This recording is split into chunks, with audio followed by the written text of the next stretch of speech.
تالت حاجة ان البنى بتاعك وبناك لروحك وتطهيرك لقلبك وتسكيتك ليه ولنفسك دايما بيتهز لما بيكون فرحك معتمد على وجع غيرك. يعني ما ينفعش عشان انت تحس ان انت you're having fun وعمال تتكلم بقى وتضحك وها ها ها وها ها ها ونهيص ونضحك، في حد تاني موجوع، هو فعلا بيبقى موجوع.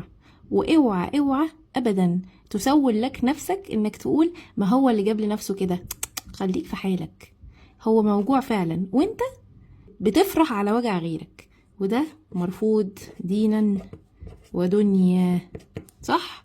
رابع حاجة بقى الأخيرة، إن الفضيحة اللي حضرتك عمال تتكلم عليها دي ممكن ببساطة تكون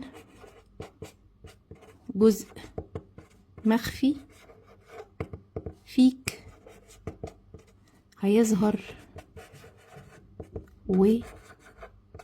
وهيتفضح بكرة.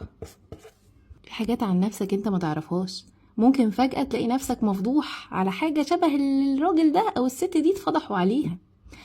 فتعالوا نتقي الله ونعيش في الأمان، نبعد عن فضائح. لما نشوف بوست مكتوب عليه اسم حد، فضيحة الفنانة مش عارف ايه، ابعد على طول. فضيحة الفنان، فضيحة فلان عمل كذا، فضيحة كل الكلام ده شر شر شر شر شر شر محض، ابعد عنه علشان خاطر تبقى في الأمان.